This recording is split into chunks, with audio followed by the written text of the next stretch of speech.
got bullied. I dealt with it by making movies. Yeah. I mean, making movies was my cover-up. That when you start something, you should finish it. You can't create a story that you haven't yourself lived in some way. Otherwise, you are just a craftsman. You know, I have 7 kids. When they were all growing up, I told them stories every night.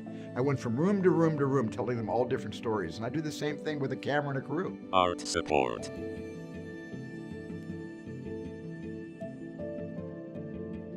And I think it's okay that a first-time filmmaker, being so inspired by movies and music videos and any kind of music or media, can make a derivative film. It's okay that your first videos and your first attempts at telling a story are derivative, are obviously influenced by something that, you know, that you saw last week and you want to kind of do a version. There's nothing wrong with learning the ABCs, learning your craft by being derivative, but at some point you're going to need to find your natural voice and find a way to give voice to who you are. And who you are, by the way, who you are is original. It just is, because you're not Tom, you're not me, and you're not your best friend, and you're not your teacher, you're not your parents. You are you.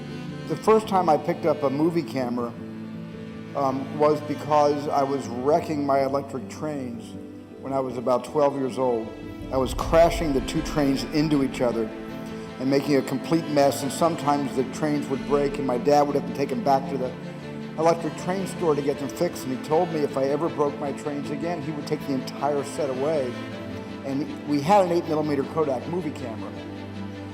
And I remember coming home from school one day and setting up a couple of shots, and I photographed the trains crashing. And luckily the trains didn't break, but I had it on film. I got one train going left to right, then inside the camera I stopped, I put the camera on the other train, keeping the screen direction right, the other train going right to left. And I set the camera down, shooting straight out at the track, and both trains came together and crashed. And then what I wound up doing was looking at that piece of film, 90 seconds of film over and over and over again, and it satisfied my need for some reason to break things in those days. And in that sense, I discovered the power of cinema. My first movies were just basically imitations of movies I was going out to theaters to see. So they were pure, you know, genre movies, you know, war movies, westerns, science fiction. And there were no statements. I made no statements. I'm talking about my 8mm movies. I'm going way back before I became a director. And I'm just saying that in light of feeling a little bit like an outsider, movies made me feel inside my own skill set. The first time I sensed that an audience was kind of agreeing with my choice of profession was when I was a Boy Scout, and I went out for the photography merit badge, and I wanted to, and the requirement in the merit badge simply said you have to tell a picture with still photographs. And I made this little Western with my sisters and my friends and my next door neighbors and some of the Boy Scouts, and everybody had cowboy suits because we lived in Arizona, my goodness, you know. And so we all brought our cowboy suits out, and I made this little Western movie and showed it to the Boy Scout troop on a Friday night when we had a meeting, and they went ballistic. They were screaming and clapping and laughing, both with and at the movie. I didn't care. It was a response. And the response set me on fire. It absolutely set me on fire, and I never wanted to live without some kind of affirmation, some kind of collective feedback. What calls to me is not whether a film is going to make $1 gazillion. Mm-hmm. What calls to me is there a deep urge in the center of myself that only that film will release and then exorcise.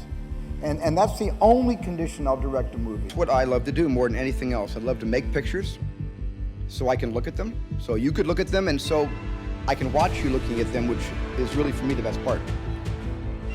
If I had to single out one area to which I have an utter devotion, it would be with my preoccupation with the idea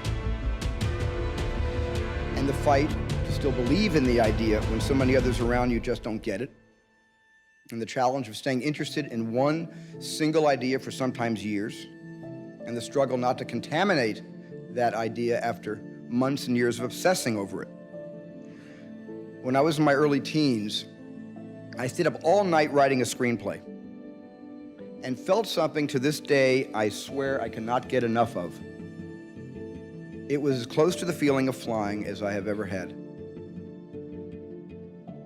You know what I mean when you're trying to get the words on paper and you're 3 thoughts ahead of yourself and it's a race to get it all down before it goes back to wherever that stuff originally comes from.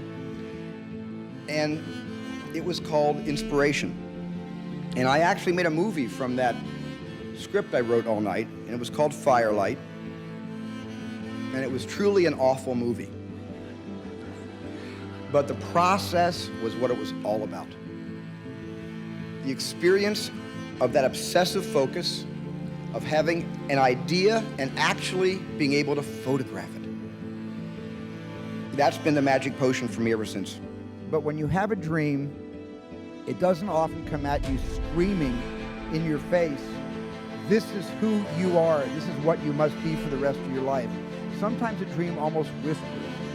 And I've always said to my kids, the hardest thing to listen to, your instincts, your human personal intuition, always whispers, it never shouts. Very hard to hear. So you have to, every day of your lives, be ready to hear what whispers in your ear. It very rarely shouts.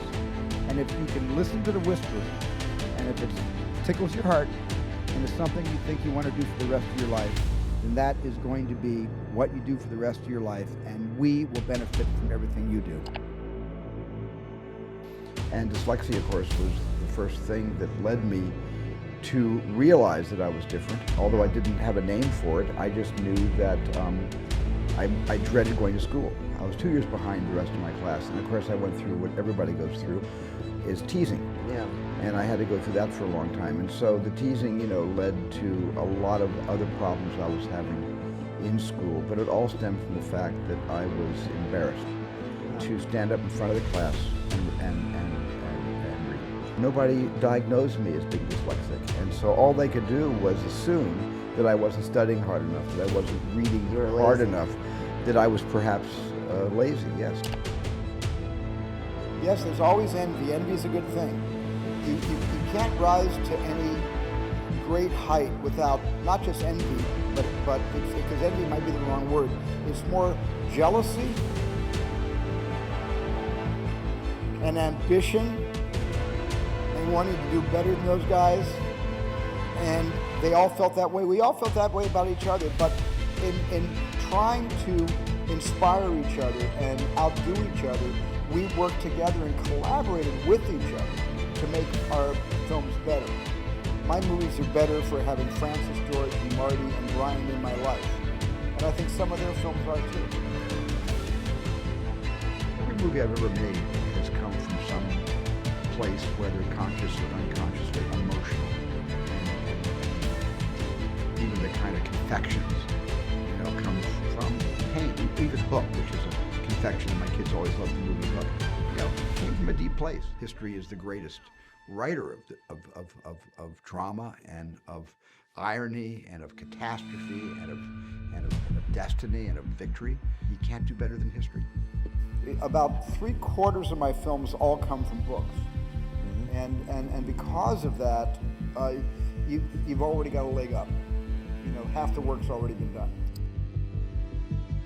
I know that my movies, are kind of rubber bands, and sometimes even stretching the breaking point between genres, between science fantasy or science fiction genre, or between an adventure horror film, between all the historical films I make. So I do vacillate back and forth between things that don't need research to authenticate the truth, because the imagination is the imagination. When I was younger, I didn't like shooting, I liked editing, and now when I'm older, I love shooting.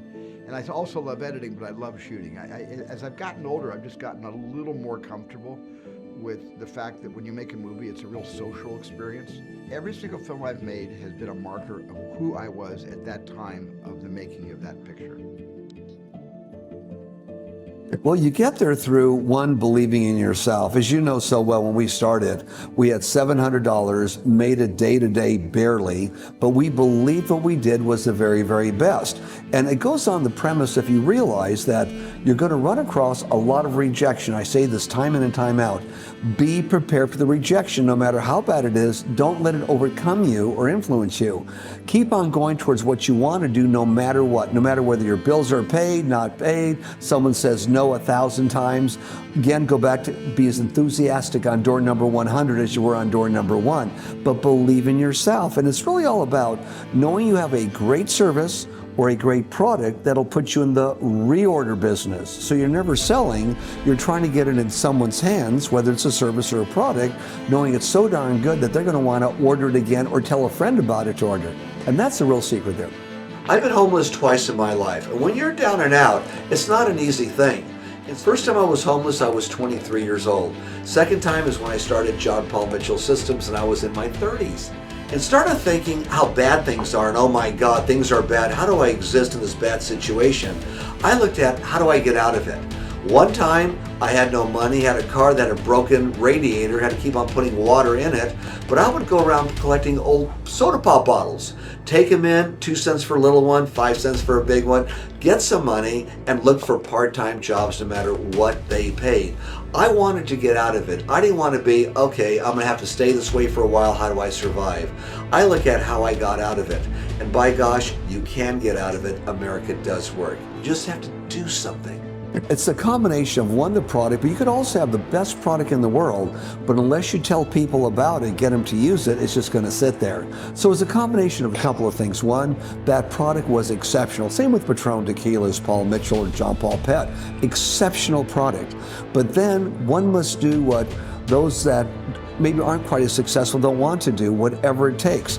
Work 7 days a week from early morning till late at night. A lot of rejection comes your way. Overcome that rejection and know that what you have is so good, eventually you'll get through it. Eventually you'll get in the reorder business. Successful people do the things unsuccessful people don't want to do or have a very difficult time doing, guys. Very difficult time. And that is keeping yourself going when nothing's working. When everyone else is saying no, no, no, no, no. First thing would be, in your category, make it the best you possibly can. So when the end result is the consumer is tasting it, is it something they want to get again? That's number one. Second thing is, have a story or excitement behind it, which is true. We did that with Patron, for example. We had a tequila tasting test back in 1989 at Spago's restaurant, and we just won hands down. So there was some validity, not just from taste, but from what was going on. But in any product, let's say you want to start an envelope company, Steve, a tequila company, anything. You have to know yourself that it's the best you can do, and then you have to be willing to tell enough people until enough people say yes. Once they say yes, you have to put your personality into it. Go by and thank them. Make sure it's going well. A lot of people just shoot something out to get, can I get 1,000 customers? Where they have the first 50 or 100 and don't pay attention to them.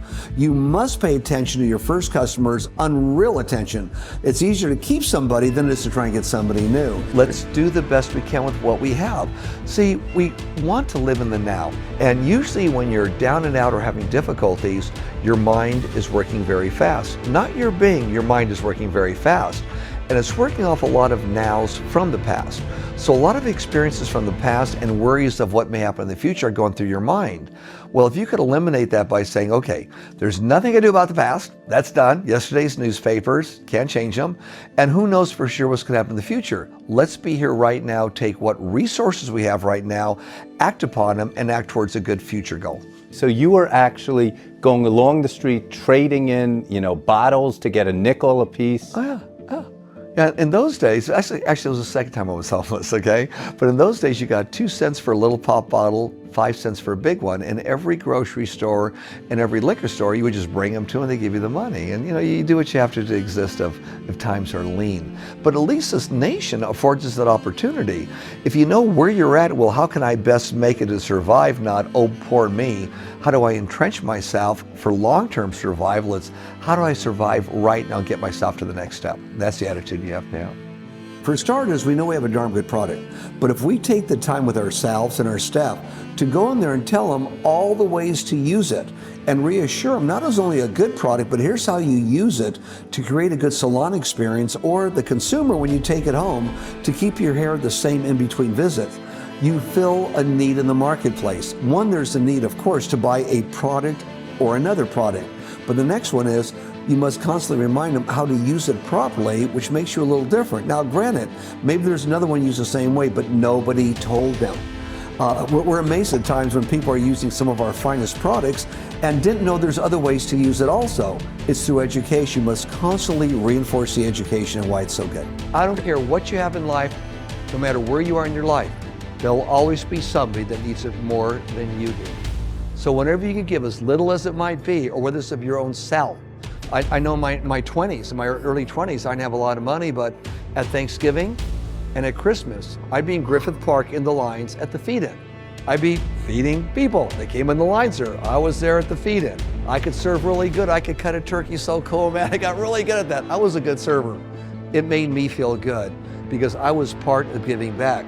As you are part of giving back, it opens you up. It opens you, the human being, up in a huge way. You as your soul, the entity inside of you, opens up. It's the most amazing thing. It's not about poor me, me, poor me. No, I'm gonna get in my little corner over here, poor me. It's about, hey, I'm gonna give. I may not have any money, but I'm gonna open that door for you. You need a helping hand, I'm gonna be there for you. I'm gonna lend a helping hand. Your whole being opens up when things like this happen. When we hire people at Patron or John Paul Mitchell Systems, the people we hire do more than one thing. We purposely give someone the responsibility of several positions. They're paid extremely well. We take more than good care of them, but it gives them the opportunity to be in something that if times are ever tough, you don't have to eliminate anybody. They can migrate into a variety of things because they're already doing it. Now, as business thinks about this and they start hiring people from the beginning with fewer moving parts, we probably have 1/4 the amount of staff that our competitors have, per capita and per what we do in business, but we hire where you do more than one thing. In fact, I think it's one of the things that's going to make America great. It made America great in the past. It hasn't been quite as great as it could be, but it will be in the future, where people, instead of getting one job to do one thing all the time, that they draw it out because it gets so boring, they do 2 or 3 things. All of a sudden, they're happy with what they're doing, they're excited about it, and their day is full. Long-term entrepreneurship is liking what you do, who you do it with, and who you do it for. If you're not having fun, then you're only in business to make some money. I still work. I work every single day, but I love what I do, so I have fun. So it became a lifestyle.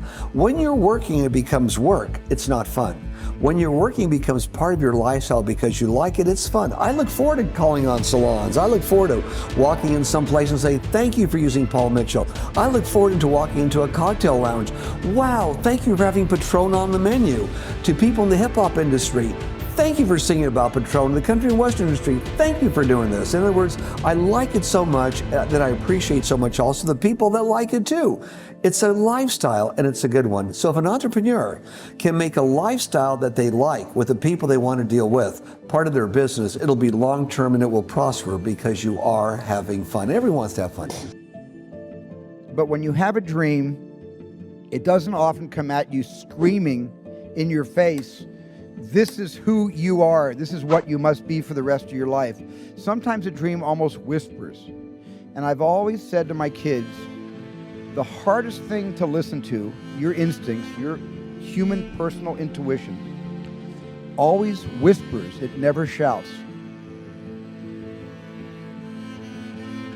When a journalist asked me years ago a question I really couldn't answer, they said, what do you do? Why do you do this? And I don't know where it came from, but I sort of turned to the journalist in a flip kind of way. I said, I dream for a living. Years later, I realized, well, that's exactly what I do. I dream for a living. This is what I've done all my life. This is what I wanted to do with my life. And I think it all started out when I was maybe 6 or 7 years old. And my father came over to me and said, I'm going to take you to see the greatest show on earth. It was a movie about a circus, And I had never seen a movie before. That was the first movie I ever saw, Cecil B. DeMille's The Greatest Show on Earth. I had never seen a motion picture before. So I knew television, but I didn't know movies. That was my first movie experience.